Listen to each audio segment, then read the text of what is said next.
Maharashtra today 24 news सत्य परिस्थितीचा सविस्तर आढावा।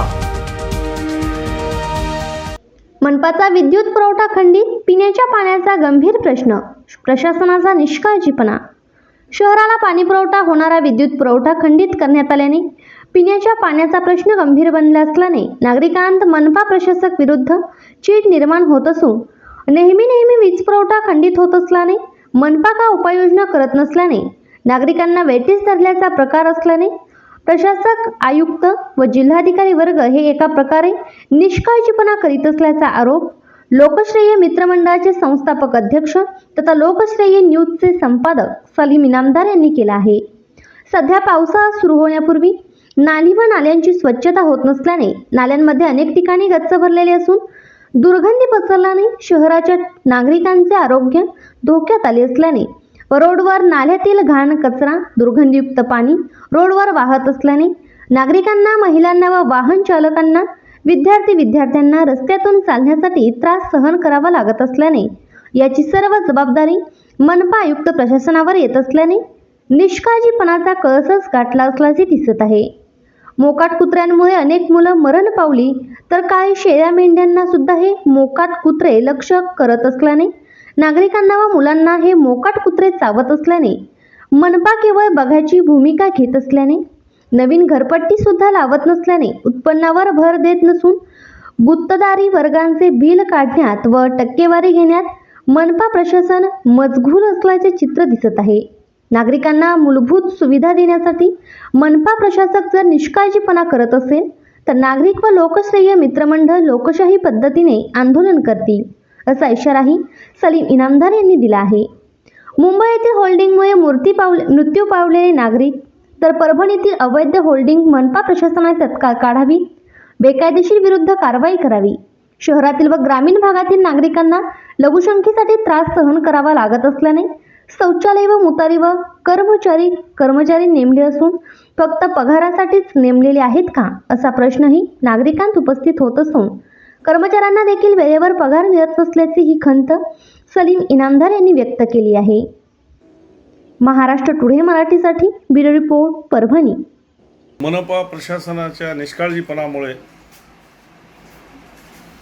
परभणीतील नागरिक त्रस्त। पाणी पुरवठाची विद्युत पुरवठा यांनी लाईट कट केली, त्यामुळे नागरिकांना पिण्याच्या पाण्याच्या समस्याचा जाणीव होणार आहे। आज मनपाकडून कुठल्याही उपाययोजना करण्यात येत नसून जनतेला सांगण्यात सुद्धा येत नाही की किमान बाबा सध्या वीज कट झालेली आहे, त्यामुळे पाणी येणार नाही असं देखील सांगत नसल्याने किती निष्काळजीपणा मनपा प्रशासन व मनपा आयुक्त कर्मचारी करत आहेत हे आपल्या परभणीकरांना दिसत आहे। त्यामुळे हे प्रशासक आहे की जुलूम प्रशासक आहे हे कळायला मार्ग नाही। शहरातील पावसाळा जवळ आल्यामुळे नाल्यांची स्वच्छता करण्यात आलेली नाही, त्यामुळे जागोजागी नालीची घाण स्वच्छता ही रस्त्यावर येत आहे।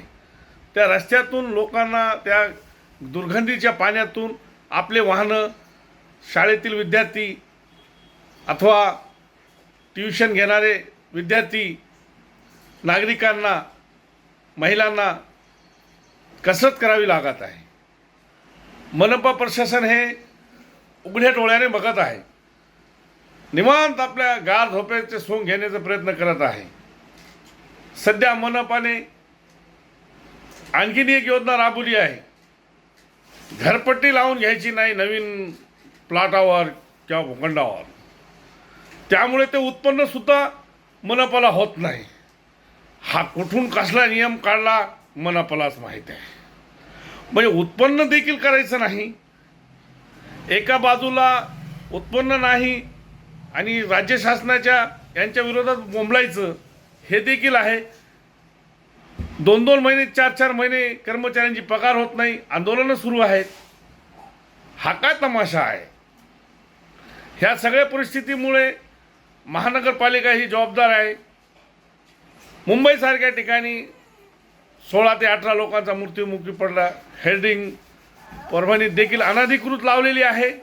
ज्यांची मक्तेदारी आहे त्या लोकांच्या विरोधात सुद्धा कायदेशीर कारवाई करून ती बंद करण्यात यावी आणि ते होल्डिंग सरळ सरळ काढावी.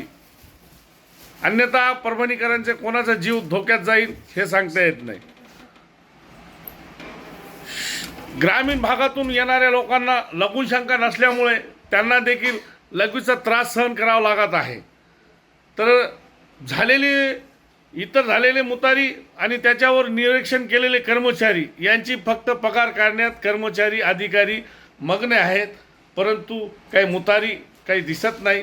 शौचालय सध्या ओस पडलेले आहेत. त्यामुळे ही परिस्थिती मनपावर आलेली आहे. त्यामुळे मनपा प्रशासनाने काळजीने लक्ष द्यावे, अन्यथा लोकश्रेय मित्रमंडळाच्या वतीने व नागरिकांच्या वतीने आंदोलन करण्यात येईल. धन्यवाद. आजच महाराष्ट्र टुडे 24 न्यूजला सबस्क्राईब करा आणि सत्य परिस्थितीचा सविस्तर आढावा पहा.